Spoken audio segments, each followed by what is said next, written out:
Bonjour et bienvenue à ce nouveau webinar. Un webinar un petit peu décalé, un petit peu surprenant, voire intriguant. Vous allez découvrir avec nous ce qui va se passer. En tout cas, certains d'entre vous commencent à nous dire bonjour, à nous confirmer qu'ils nous entendent bien au niveau du son, qu'ils nous voient bien, c'est une bonne chose. Merci à tout le monde.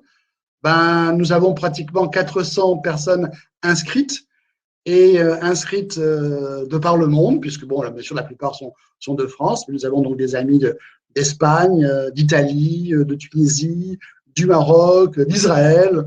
Bonjour Jean-Paul de Tel Aviv. Voilà, donc un beau webinar avec une belle présence de chacun. Voilà.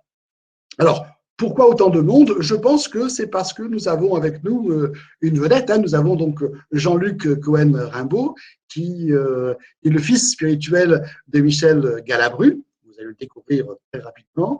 Il sera aidé par la complicité de Marie-Henri, qui est donc une jeune comédienne, une apprentie comédienne des cours Florent, qui va illustrer les conseils que va nous donner notre ami Jean-Luc. Voilà. Le décor est planté. On peut donc pratiquement démarrer. Je vois que euh, vous êtes nombreux à vous être connectés. Alors, le Florian Mosson Institut, vous le connaissez tous à peu près. Donc, je l'ai créé en 76. Donc, ça fait maintenant 44 ans que j'ai créé le cabinet, malgré mon jeune âge. Et nous sévissons dans le domaine des ressources humaines en apportant la palette complète à nos clients, c'est-à-dire aussi bien du conseil en recrutement que de la formation, que de l'outplacement, que des bilans de compétences, que des audits humains et organisationnels. On apporte la palette complète dans le domaine des ressources humaines. On s'intéresse aux hommes et aux femmes qui rentrent dans l'entreprise, qui travaillent dans l'entreprise et qui sortent de l'entreprise. Voilà, la boucle est bouclée. Alors, je vous disais que ce webinaire d'aujourd'hui était le 13e. On en a donc fait 12. Voilà. À chaque fois, donc, on traite des problématiques du management. Donc, webinaire gratuit. Par la suite, il y aura des formations à distance payantes. Mais jusqu'à présent, donc, c'est gratuit. Vous pouvez les voir en replay. Hein, ceux qui ne les ont pas encore vus peuvent les voir en replay. Et ceux qui les ont déjà vus peuvent se régaler en les revoyant, bien sûr, bien évidemment. Voilà. Donc, dans 2 semaines, donc le jeudi 28 mai, j'aurai le plaisir d'organiser un autre webinaire sur intuition, inconscient et rationnel dans le recrutement. Donc, ce sera un grand moment avec Laurent Gouzen, qui est docteur en neurosciences, qui est consultant au sein du cabinet. Donc là, c'est webinaire gratuit le jeudi 28. Et nos formations en ligne, les 3 qui sont prévues concernent la reprise d'activité en s'inspirant des méthodes militaires, voilà, avec notre ami Claude Rodier. Et puis, 2 autres webinars, 2 autres formations plutôt, 2 autres formations en ligne sur les techniques de vente auprès des clients haut de gamme. Et dans le prolongement de ce webinaire avec Jean-Luc Cohen-Rimbaud, les techniques théâtrales au service de la négociation, on en reparlera. Voilà. J'ai assez parlé. Vous aurez dans le PowerPoint que vous allez recevoir à l'issue de ce webinaire ma présentation, créateur de liens sociaux, créateur du cabinet, boulimique d'activités professionnelles et autres. Voilà pour ma présentation rapide. Et maintenant, je vais passer la parole à notre ami Jean-Luc Cohen-Rimbaud, à mon ami Jean-Luc Cohen-Rimbaud. Mon cher Jean-Luc, je te laisse la parole et je disparais. Moi, je serai la petite main qui vais lire les questions de nos amis internautes et que je te répercuterai par la suite. Voilà. Bon travail, Jean-Luc. Merci, Florian. Bonjour à tous. Donc, je suis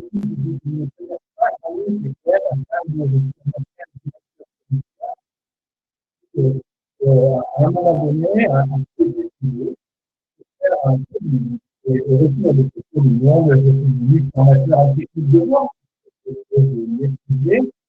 et parallèlement, Jean-Luc, on ne t'entend pas très très bien. Je ne sais pas ce qui se passe, mais on ne t'entend pas très très bien. mon ami, mon mentor, mon grand-père de cœur, Michel Galabru,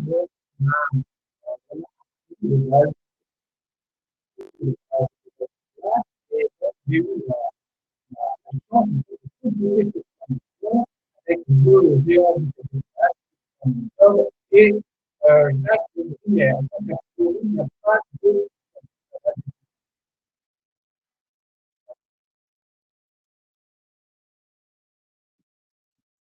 et avec ça du jour là. Bon,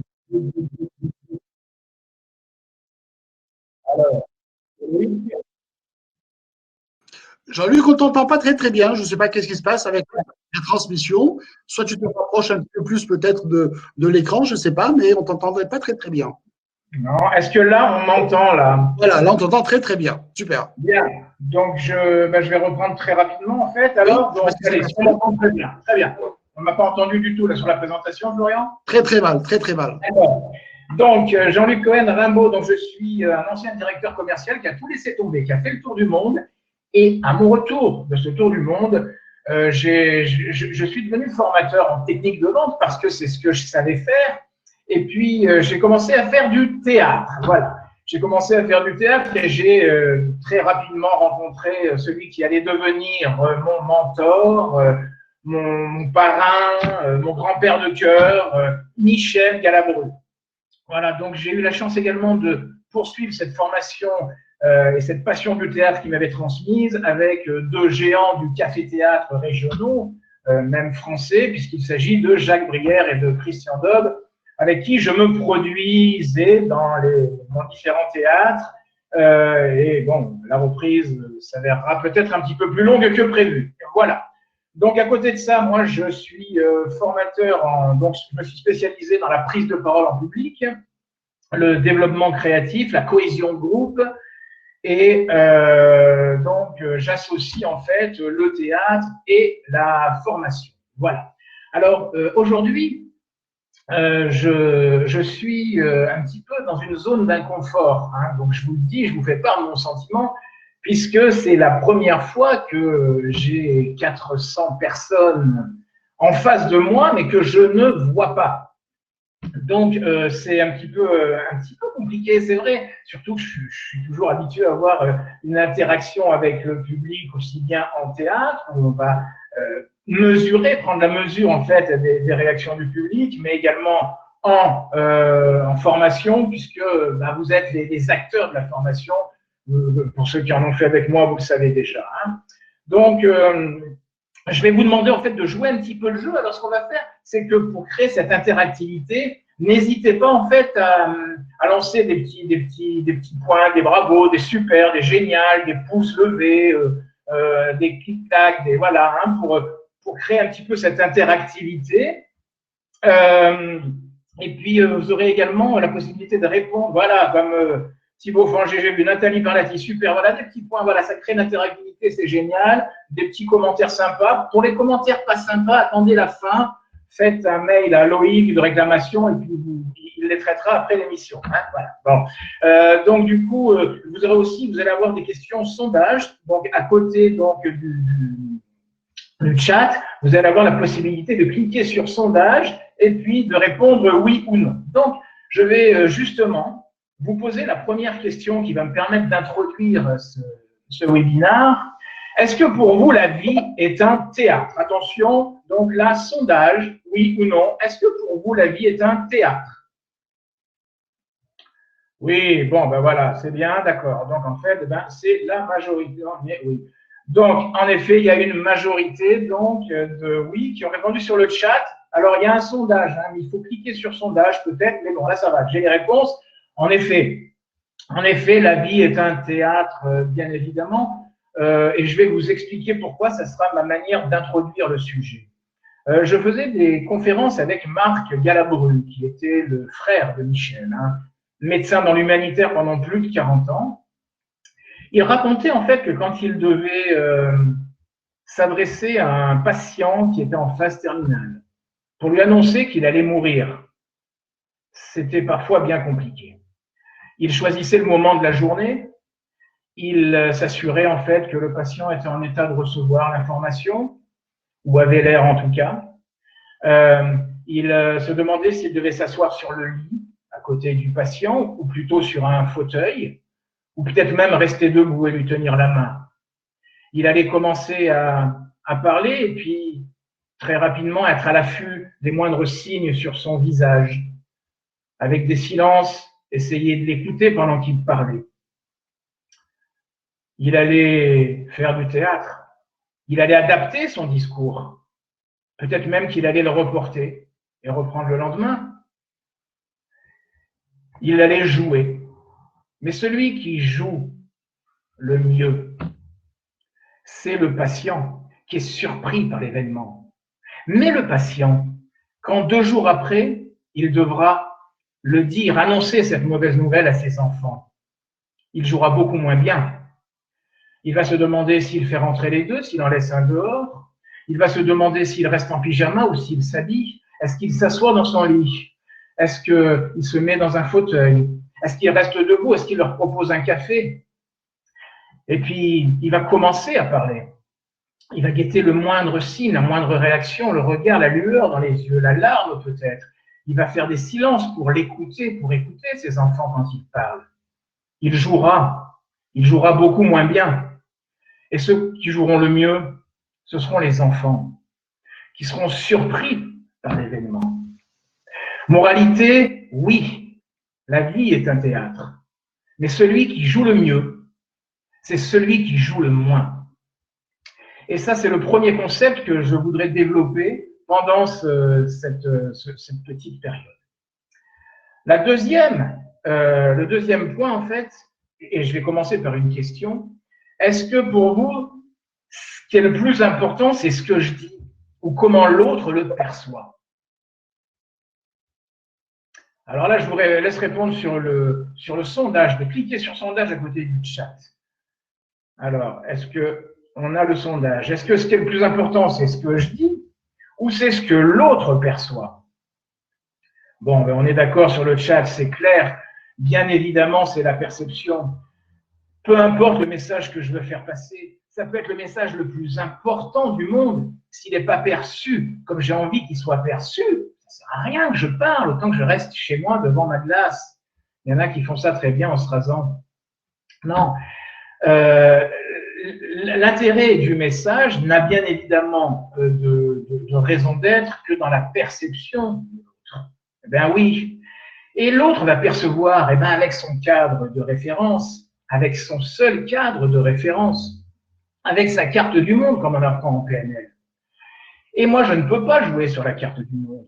Par exemple, là, vous me voyez, vous percevez des choses. Hein, vous percevez peut-être un inconfort, un stress, peut-être une tristesse, peut-être une joie, peut-être une peur, peut-être une colère. Je ne sais pas ce que vous percevez. Ça vous appartient à chacun et c'est propre à vous. Je ne peux pas jouer, moi, sur la carte du monde de chacun. En revanche, la seule chose sur laquelle je peux axer, le seul levier que je peux avoir, c'est ma projection. Et mon seul objectif, ça va pouvoir être de réduire les écarts entre ce que je dis et ce que l'autre perçoit, pour que cet espace soit le plus fin possible entre ma projection et la perception. Et comment je peux jouer sur ma perception? Qu'est-ce que je vais pouvoir faire? Quel levier j'ai pour pouvoir jouer sur ma perception? Dites-moi. Je vais jouer sur quoi? Qu'est-ce que je vais devoir faire pour justement jouer sur l'apparence? Voilà, les yeux, les gestes, bien sûr, la mimique, le sourire. Et oui, la sincérité, génial, la gestuelle, bien évidemment. Merci d'intervenir comme ça et d'interagir. C'est super en fait. C'est comme si j'étais vraiment, je suis en face d'un public qui réagit. C'est génial. Voilà, l'intention, l'observation, tout ça, c'est super. Bien sûr qu'il y a tout ça. Et tout ça, c'est porté par quoi? Dites-moi. Dites-moi par quoi c'est porté tout ça. Hein? L'intonation, l'intention, le contexte, voilà, l'empathie, l'énergie positive. C'est porté par quoi? Les émotions, c'est pas mal les émotions. Voilà, on va s'arrêter là. Les émotions, le sentiment. Oui, oui, c'est le sentiment. C'est le sentiment en fait qui porte les gestes, qui porte l'intention, qui porte le sourire. C'est le sentiment qui porte le paraverbal. 80% d'un message, c'est du paraverbal, ça vous le savez. Hein. 20% seulement sont les mots. Mais c'est aussi le sentiment qui porte les mots. Le sentiment porte les mots. Ce n'est pas le mot qui porte le sentiment. c'est le sentiment qui porte les mots. Et voilà donc le deuxième concept que je souhaite en fait partager avec vous pendant ce webinaire et que nous allons survoler, bien entendu, en nous baladant dans les techniques de vente. Hein. Voilà, alors pour ça, je vais d'abord vous proposer un premier exercice. Alors, un exercice que, bien sûr, nous n'allons pas pouvoir faire en live, mais que, voilà, j'ai Marie, une comédienne, une apprentie comédienne, une comédienne en devenir qui est avec nous, Marie. Marie qui va arriver sur vos écrans, voilà. Bonjour. Bonjour Marie. Marie, est-ce que tu veux te présenter rapidement? Je m'appelle Marie-Henri. J'ai poursuivi mes études supérieures aux États-Unis. En rentrant, j'ai décidé d'intégrer les cours Florent. Et donc actuellement, je suis élève en première année à Montpellier pour devenir comédienne. Super Marie, très bien. Alors, écoute Marie, tu as un texte sous les yeux, pardon. Je vais te demander de lire le premier paragraphe. Alors, il y a une didascalie, tu vas nous donner la didascalie, comme on n'a pas ce texte nous sous les yeux, et puis tu vas nous dire le texte avec l'intention qui correspond à la didascalie. Oui. Alors, voix lente, douce, émue, amenant aux larmes. Ok. Vas-y Marie, fais-nous pleurer. J'avais 8 ans. C'était la Deuxième Guerre.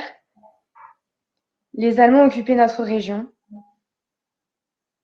Un soir, mon père m'a embrassé très fort et il est sorti avec une valise et un baluchon à la main. Plus tard, le train a sifflé et ma mère s'est mise à pleurer en silence.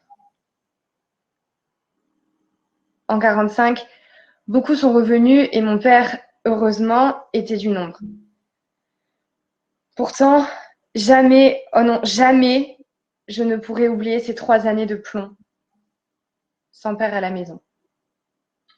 Merci Marie. Donc là, tu es parti sur un texte de la tristesse, tu as un regard juste et tu m'as fait ressentir en fait de l'émotion. Tu me l'as fait ressentir parce que pourtant tu n'es pas triste. Alors qu'est-ce qui se passe Marie? Tu n'es pas triste là maintenant?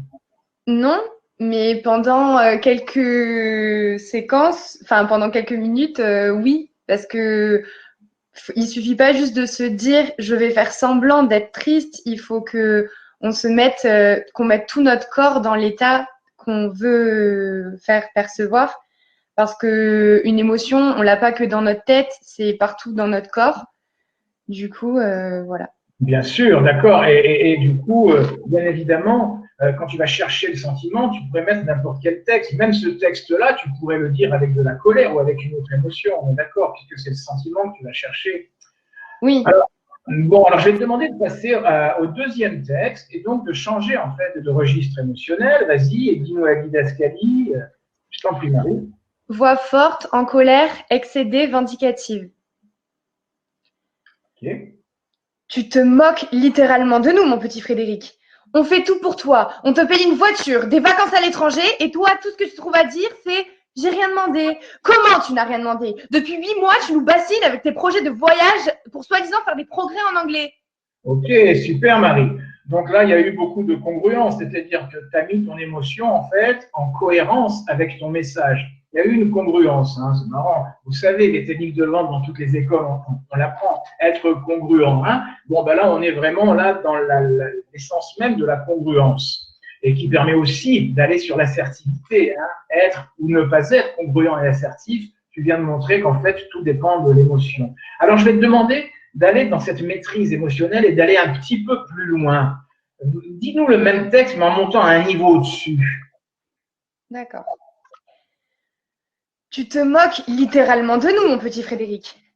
On fait tout pour toi. On te paye une voiture, des vacances à l'étranger, et toi, tout ce que tu trouves à dire, c'est « je n'ai rien demandé ». Comment tu n'as rien demandé? Ça fait 8 mois que tu nous bassines avec tes projets pour soi-disant faire des progrès en anglais. Ok, vas-y, va encore plus loin, Marie. Je sais que tu peux aller plus loin. Rentre encore plus dans ta colère. Vas-y. Tu te moques littéralement de nous, mon petit Frédéric. On fait tout pour toi. On te paye une voiture, des vacances à l'étranger, et toi, tout ce que tu trouves à dire, c'est « je n'ai rien demandé ». Comment tu n'as rien demandé? Ça fait 8 mois que tu nous bassines avec tes projets de voyage pour soi-disant faire des progrès en anglais. Allez, vas-y, monte encore. Je sais que tu peux y aller là, Marie. Vas-y, monte. Tu te moques littéralement de nous, mon petit Frédéric. On fait tout pour toi. On te paye une voiture, des vacances à l'étranger. Et toi, tout ce que tu trouves à dire, c'est « Je l'ai rien demandé ». Comment tu l'as rien demandé? Ça fait 8 mois que tu nous bassines avec tes projets de voyage pour soi-disant faire des progrès en anglais. Ok, super Marie. Merci. Donc j'ai ressenti cette colère qui montait, cette maîtrise en fait d'aller chercher le sentiment pour la faire correspondre avec un message et avec un texte, avec une émotion. Et là, on arrive sur la première étape en fait des techniques de vente, puisque là, en fait, on a vu la perception et la projection qui, en fait, éviter le message contradictoire. C'est-à-dire éviter, en fait, de dire, voilà, bonjour, je suis bien avec vous, et puis d'avoir un rictus sur les lèvres, ou alors les yeux qui s'affaissent, et avoir, en fait, une peur qui ressurgit, et d'être en congruence entre ce que je dis et mon non-verbal. Alors, nous allons passer, par exemple, la première étape de la vente. La première étape de la vente, vous la connaissez, puisque vous connaissez les étapes de la vente, c'est la réussite du contact. On est bien d'accord avec ça. Merci Marie. Donc, je te propose donc de nous retrouver tout à l'heure. La réussite du contact, en fait, c'est pas tant dans la prise de contact. Le contact, Jean-Luc, juste pour te dire que nos amis internautes ont été épatés par la prestation de Marie. Elle est exceptionnelle. Eh bien voilà, bravo Marie. Elle est exceptionnelle. Bravo, tu as fait un très bon choix. Ou peut-être qu'elle a eu un bon professeur, je ne sais pas. Ok, à voir. C'est un mélange de deux. Super. Donc, ça nous permet en tout cas, la performance de Marie, de nous plonger tout de suite dans la première technique de vente, la réussite du contact. C'est vrai, quand on va réussir un contact, alors on entend souvent dans les cours de vente que voilà, il faut sourire, il faut avoir un bon, voilà, il faut instaurer un climat de confiance. Hein, alors c'est marrant parce que sourire sur commande, bah, c'est ce qu'on appelle le sourire commercial, hein, péjoratif. Hein. C'est peut-être ça la mauvaise image du vendeur. Hein. C'est ce que Florian d'ailleurs dit quand il dit bah oui, la pire insulte pour un vendeur, c'est de se faire traiter de vendeur. Hein. Donc le sourire commercial sans sentiment derrière n'a absolument aucun intérêt. Si on doit créer une relation de confiance, dès le démarrage, c'est qu'en fait, il y a tout de suite la recherche du sentiment. On est bien sur la recherche du sentiment. On doit jouer la même pièce de théâtre. Je vais lui proposer un jeu à mon prospect client. Le jeu, parce que là, il m'attend, lui, avec la peur de mince, qu'est-ce que c'est que ce vendeur? Qu'est-ce qu'il va me vendre? Il a peur d'acheter quelque chose qui ne lui correspond pas, dont il n'a pas besoin. Et moi, si j'arrive avec ma casquette de vendeur, avec la peur que mon client ne m'achète pas mon produit, mais c'est foutu. On n'est pas là sur le sentiment. Alors si on parlait avec le cœur, si le seul objectif de cette réussite du contact, c'était justement d'instaurer une confiance, eh ben, je pourrais parler avec des vrais objectifs. Bonjour, monsieur le prospect client, bonjour. Voilà, je viens vous voir parce que moi, j'ai un objectif. Je souhaite qu'on soit partenaire. Mais pour être partenaire, eh ben, il faudra que vous m'achetiez mes produits. Et pour me les acheter, mes produits, il faudrait que ça corresponde à vos besoins. On est bien d'accord. Donc, ce que je vous propose, monsieur le prospect client, c'est qu'on fasse un tour de vos besoins, tous les deux, vous et moi. Et qu'ensemble, on essaye d'identifier si vraiment il y a des freins, des besoins, des motivations qui font que vous avez besoin de mes produits. Ensuite, je vais vous présenter mes produits. Et ensemble, on verra si les produits correspondent à vos besoins. Si c'est le cas, on sera partenaire. Et puis sinon, ben c'est pas grave. On aura fait connaissance, on aura passé un bon moment et peut-être que plus tard, vous me rappellerez. Voilà. Et c'est la seule, en fait, la seule étape qui va me permettre de passer à ma découverte des besoins. Le sentiment va porter le mot. D'accord? Et quand je découvre les besoins, on parle dans les cours de vente de le découvrir avec empathie. Mais l'empathie, vous croyez comme ça qu'après la réussite du contact, je me dis, bah, ça y est, je vais être empathique?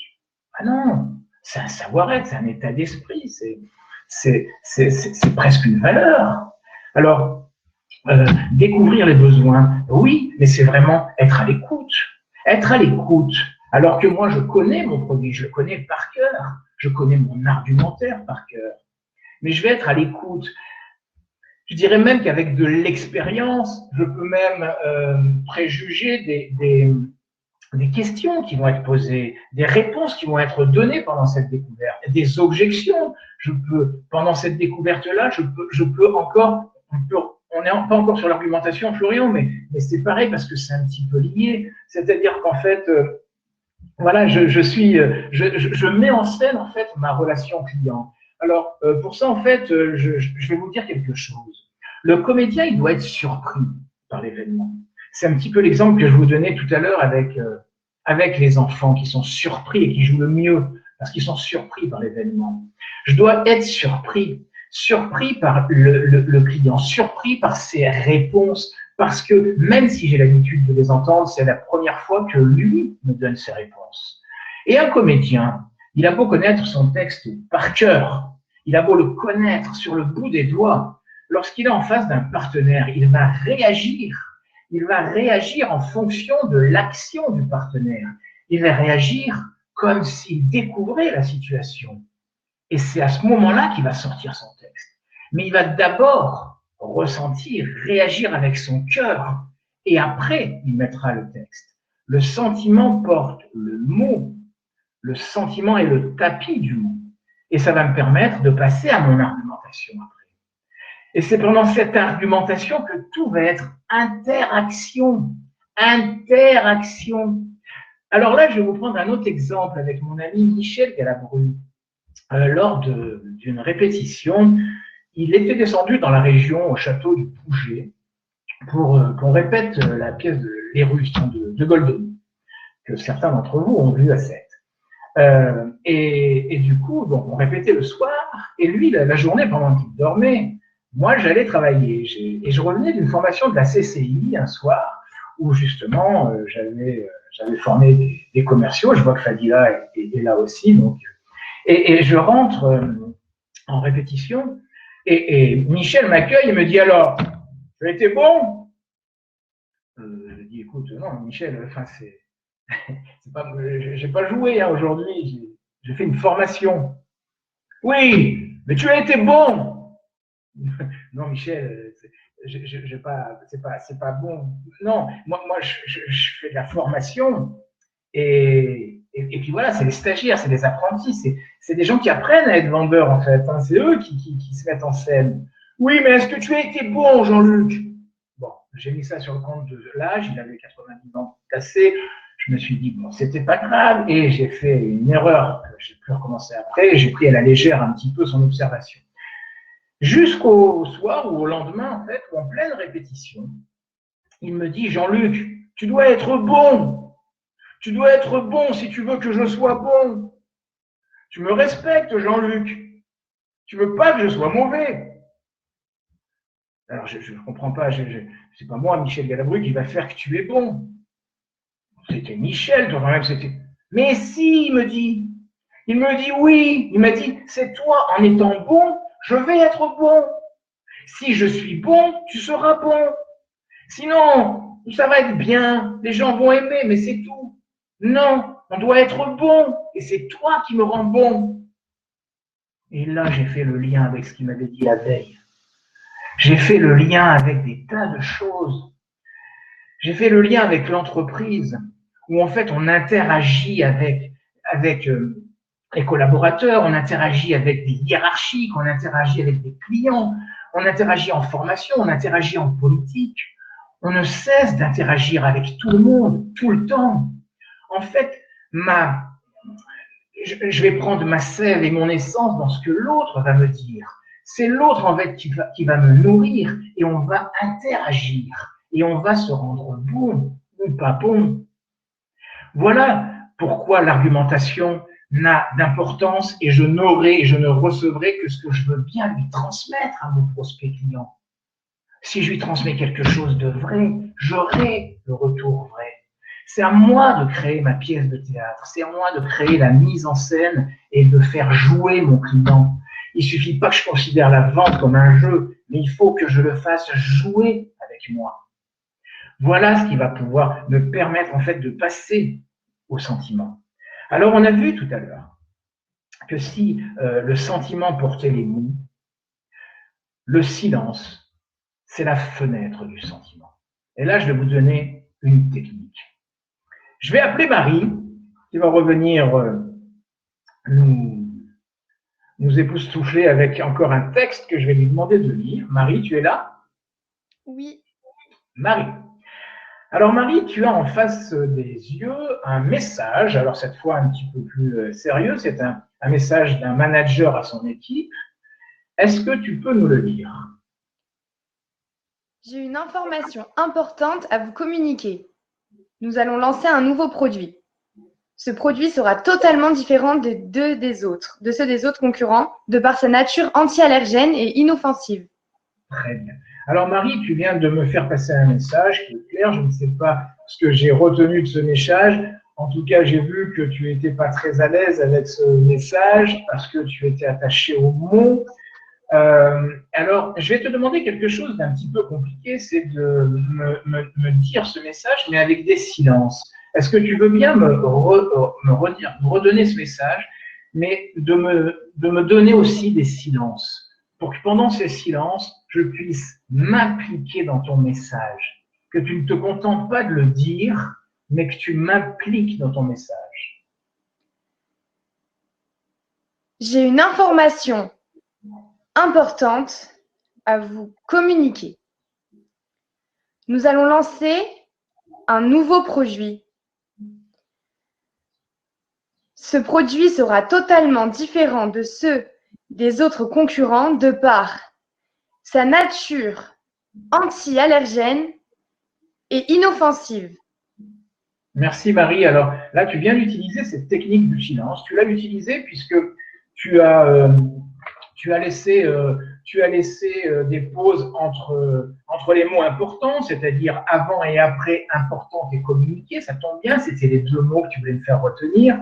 Tu as fait ce qu'on appelle au théâtre du martèlement, c'est-à-dire une micro-pause entre chaque mot. Hein. Ce produit sera totalement différent de ceux des autres concurrents, on est d'accord. Hein. Mais j'aimerais maintenant que dans ces silences, tu me les fasses vivre. J'aimerais que ce silence, ce soit le moyen pour toi de m'écouter pendant que tu me parles. Il ne suffit pas que tu me parles. Il faut que tu m'écoutes pendant que tu me parles. Il faut que tu mesures par tes silences l'impact de tes mots sur ma perception directement. Vas-y, Marie. D'accord. J'ai une information importante à vous communiquer. Nous allons lancer un nouveau produit. Ce produit sera totalement différent de ceux des autres concurrents de par sa nature anti-allergène et inoffensive. Point final. Merci Marie. CQFD. Donc ça me permet, donc on se retrouve très très vite Marie. D'ailleurs tu peux rester ici puisqu'on se retrouve très vite. Ça me permet de rebondir en fait sur, donc oui Florian. On est tous ébahis par la prestation de Marie. On aimerait aller un petit peu plus vite parce que le timing, malheureusement, nous impose des contraintes. Très bien, on arrive à l'objection, c'est parfait. Il reste 2 étapes et on va essayer d'accélérer un petit peu les choses. Florian, merci du rappel. Ça nous arrive, donc justement, on arrive à l'objection. Alors, on a vu que le sentiment que si la vie est un théâtre, je joue un rôle de vendeur et je dois faire jouer à mon client le rôle de l'acheteur. On joue dans la même pièce de théâtre. D'accord? On a vu que la perception était importante et comment influer sur la perception. On a vu quelques outils, notamment le silence, d'accord? Avec le silence qui est la fenêtre de ce sentiment. Et alors, on va aller sur l'objection. Parce que l'objection, dans les techniques de vente, on nous apprend à utiliser l'objection, à l'utiliser, et non pas à la traiter, à utiliser l'objection comme un appui à l'argumentation. Mais c'est bien joli tout ça. Mais seulement une objection, elle n'est pas toujours dite avec beaucoup de bienveillance. Elle est souvent dite même avec de la colère, hein, avec de la rancœur. Alors, c'est pas évident d'accepter, de se faire insulter quand même. C'est pas évident de se faire insulter. Pourtant, si on considère que c'est un jeu, au Monopoly, quand j'ai mon partenaire qui passe sur mon hôtel rue de la Paix, il va être en colère. Et je vais l'accepter, sa colère. Le tour d'après, c'est moi qui va m'arrêter sur son hôtel. Je vais être en colère et il va l'accepter. Si je considère que c'est un jeu, je vais accepter son émotion. Alors vous allez me dire, ben oui, mais c'est pas facile de se faire insulter. Alors, bien sûr, et alors il y a un outil théâtral qui s'appelle la distanciation avec l'ego. Lorsqu'un personnage, lorsqu'un acteur intègre un personnage, le personnage passe au-dessus du comédien. C'est le personnage qui doit faire sa proposition au public, c'est pas le comédien. C'est vrai, Florian, quand il dit la pire insulte pour un vendeur, c'est qu'on lui dise vous êtes un bon vendeur. Justement parce que le comédien doit faire passer son personnage avant le comédien. On doit oublier le comédien. Et c'est avec beaucoup d'humilité qu'il doit en fait se distancier de son ego. Alors là, on parle beaucoup de distanciation sociale, et je crois que c'est Pierre Lune qui avait raison donc sur le terme. On ne devrait pas parler de la distanciation, c'est vraiment une technique en fait théâtrale qui nous permet de se distancier du personnage que l'on incarne et de la proposition qu'on fait. Pour l'objection, c'est pareil. Alors, je vais vous proposer, parce qu'on doit aller vite, de vous faire un petit exemple avec une situation que j'avais vécue lorsque j'étais un jeune directeur commercial chez un de mes plus gros clients sur Marseille. Marie, tu veux bien jouer le rôle de la vendeuse, Marie? Oui. Dehors, je veux plus vous voir, dégagez. Quoi? Non mais pour qui vous vous prenez? Voilà, conflit. Marie réagit avec son ego, touchée, elle est agressée, elle est blessée, alors elle se justifie, elle attaque. La relation est sans retour. Dehors, je ne veux plus vous voir. Je ne veux plus vous voir ici. Dégagez. Calmez-vous, monsieur. Non, je ne me calmerai pas. Voleuse, escroc, arnaqueuse. C'est pas la peine de m'insulter. Si vous criez, comment voulez-vous qu'on y arrive? Dégagez. Conflit. Marie n'a pas tort face à cette colère. C'est difficile de trouver des solutions. Et puis Marie aussi, à son tour, elle est en colère, elle se sent injuriée, elle se sent blessée. Son sentiment d'abandon, il est de plus en plus fort. Elle a peur de ne pas être aimée. Alors là, on est en plein dedans. Alors elle se justifie, elle attaque la relation. Elle a pas de chance de s'arrêter là. Dehors, je ne veux plus vous voir, dégagez. Quoi? Qu'est-ce qui se passe? Dégagez, je vous dis. Vous êtes des incapables, c'est tout. Oui, je vais dégager, mais avant, je veux savoir ce qui se passe. S'il y a des gens qui font des conneries chez nous, je veux savoir où j'ai mis les pieds. Vu votre colère, ça doit être grave. Qu'est-ce qui se passe? Vous êtes des incapables. Voilà, vous ne m'avez pas livré à temps, c'est la deuxième fois. D'accord? Donc vous connaissez mon manque à gagner? Vous voulez le connaître? Attendez, je suis votre client principal sur la région, moi. Quoi? 2 erreurs de livraison? Mais c'est incroyable! Ouais, sans compter que je me suis fait traiter là comme une sous-merde là, par votre standard là. Mais c'est le pompon, ça. Qu'est-ce que c'est que cette histoire? Alors là, vraiment, je vais tirer ça au clair. C'est vraiment incroyable. Est-ce que vous me permettez juste de téléphoner? C'était à quelle date la première livraison foirée? Et la deuxième? Qu'est-ce qui s'est passé exactement avec la fille du standard? C'était quand? Et on va découvrir que la première livraison n'a pas été livrée parce que le boss était absent et qu'il n'a pas donné son pouvoir de signature. Que la deuxième livraison était prévue la semaine prochaine. Donc, comme il était en rupture de stock, il a paniqué. Il a appelé le standard, furieux. Et là, la secrétaire lui a sorti, parce qu'elle n'a pas su gérer l'émotion, lui a dit « Calmez-vous, monsieur, vous n'êtes pas le seul dans ce cas-là, ce n'est pas la peine de vous énerver. » Et ça a renfloué la colère de notre client. Sa peur de perdre de l'argent, il s'est senti rejeté et incompris. Alors, il est rentré dans une grosse colère, tristesse, peur, colère, 3 émotions négatives principales qui sont présentes. Si moi je fais écran à ces émotions en les ignorant ou en les prenant pour moi, je fais qu'attiser sa colère. Voilà. Alors vous allez me dire, oui, mais bon, c'est bien beau, mais comment on va gérer les émotions? Comment on fait c'est bien beau de laisser exprimer la colère, mais bon, comment on fait pour ne pas le prendre pour soi? Alors on fait un travail avec les émotions. On fait un travail avec les émotions. Donc Marie, on va faire un petit exercice. Donc là, on va très très vite puisqu'on arrive à la fin et que Florian me fait des signes d'inquiétude très très forts. Donc en fait, Marie, on va travailler sur l'émotion. Je vais te demander de dire « c'est moi ». Donc ceux qui sont coachés, qui ont l'habitude de coacher comme moi, connaissent l'exercice. Dans les 4 émotions principales. Tu veux? Oui. Allez, vas-y, on commence avec la joie. C'est moi. La colère. C'est moi. La peur. C'est moi. La tristesse. C'est moi. Ok, on est d'accord avec ça. C'est-à-dire en fait qu'on va identifier la bonne émotion. Depuis qu'on est tout petit, à l'école, on nous apprend à les cacher, à les masquer, nos émotions. Une fille ne doit pas se mettre en colère, un garçon ne doit pas pleurer. On reste avec des émotions qui sont enfouies. On va se mettre en colère contre Jacques, mais c'est Paul qui nous a foutu les boules la veille. Donc, on est dans une espèce de négation d'émotions. Donc là, il y a d'abord avant tout un travail pour aller les chercher et les identifier, les émotions. Et puis après, on va les exprimer. Alors, on va se rendre compte en fait qu'avec l'émotion, on va donner le sens au texte. Donc là, encore une fois, c'est pas le mot. Il y a la célèbre phrase de Fernandel dans le Schpunz, tout condamné à mort aura la tête tranchée. Et on va voir en fait qu'avec les 4 émotions principales, on dit 4 choses différentes. Marie, tu peux y aller avec de la joie? Tout condamné à mort aura la tête coupée. Ok. Tu vas dans la colère, s'il te plaît? Tout condamné à mort aura la tête coupée. Ok, allez, on y va dans la tristesse. Tout condamné à mort aura la tête coupée. Et dans la peur? Tout condamné à mort aura la tête coupée.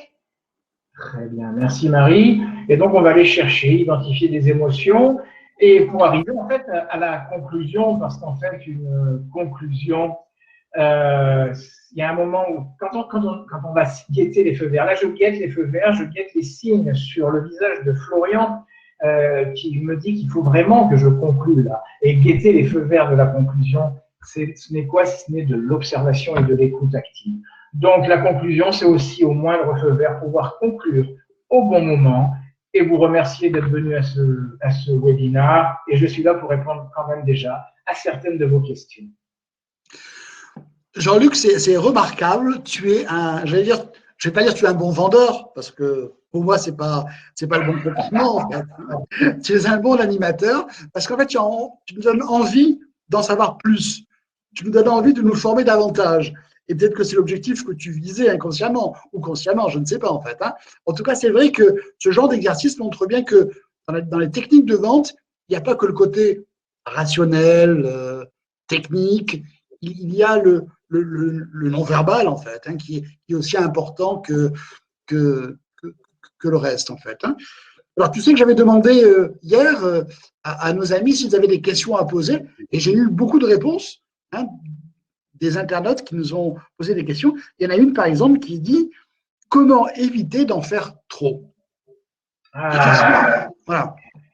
Alors, en fait, la réponse va être très rapide puisqu'elle faisait déjà partie de mon introduction. Qui joue le mieux, c'est celui qui joue le moins, évidemment. Et éviter d'en faire trop, c'est justement la justesse, être juste.